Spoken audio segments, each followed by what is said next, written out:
La mode me semble tellement subjective qu'avoir la vie objective d'un mannequin me semble indispensable.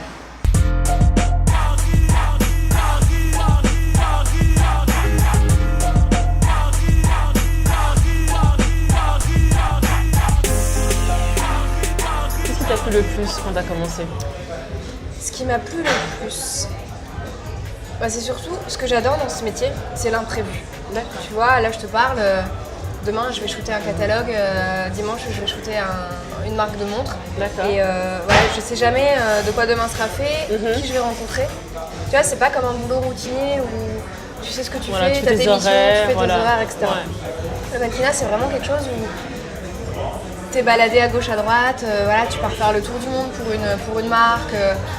Un jour on t'emmène à Deauville, l'autre jour c'est à Paris, après ça va être en banlieue, après ça, voilà. C'est ça que j'adore, c'est le fait d'être partout tout le temps, de toujours être confronté à des gens différents. Ça c'est un truc, voilà, je pense que l'imprévu et les gens que tu rencontres, c'est ce qui me plaît le plus dans le milieu du mannequinat.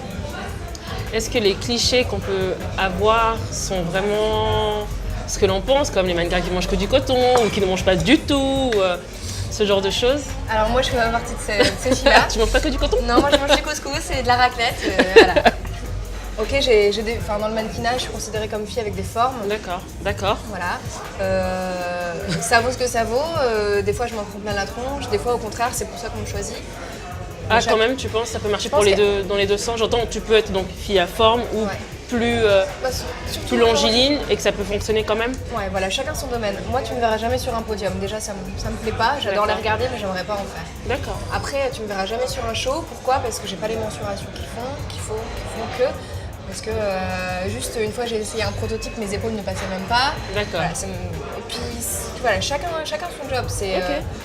Il y a vraiment des spécificités aussi dans le mannequinat. C'est ça, tout plus qu'on le penserait, quoi. Bah oui, bien sûr. Une fille qui va faire du podium, qui fait 1m80, tu la verras pas pour une pub, j'en sais rien, pour un canapé par exemple, parce qu'elle va être beaucoup trop grande pour le mobilier. Plein de choses comme ça. C'est des choses auxquelles on pense pas, mais qui existent. Qui existent dans le domaine, dans le métier, quoi. Après, il y a des filles qui ont vraiment des gueules, tu sais, qui vont faire du magazine, de l'édito, de la couverture, et qui ne feront jamais de la pub parce qu'elles ont un visage bien trop particulier, trop sévère.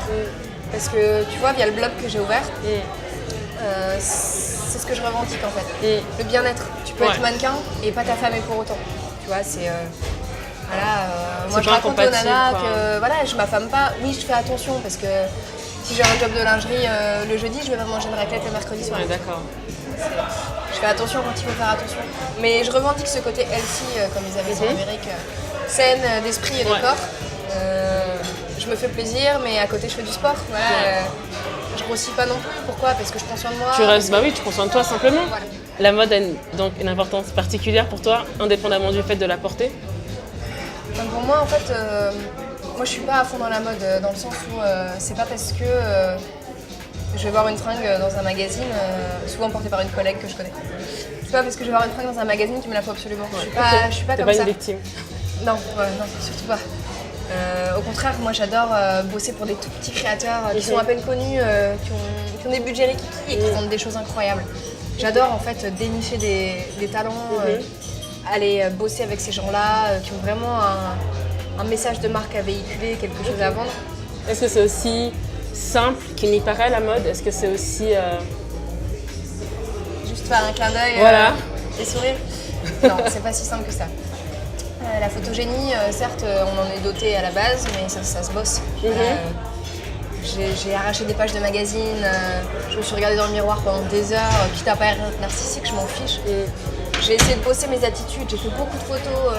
D'ailleurs, j'ai pas gagné d'argent pendant 3 ans parce que je faisais que de la photo pour me faire un bout, pour travailler des attitudes. Je sais quelle pose me va, quelle pose me va pas, je connais mon corps par cœur.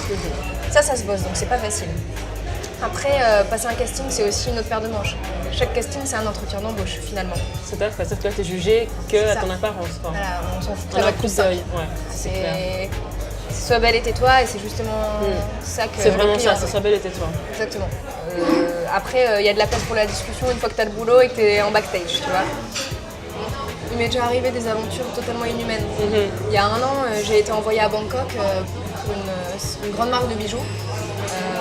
La créatrice était une amie que je connaissais et une fois arrivée sur place, on a changé la mannequin sans m'avertir parce qu'on me trouvait trop grosse et j'étais à je ne sais pas combien de milliers de kilomètres de chez moi. on m'a donné un billet de retour et je suis repartie.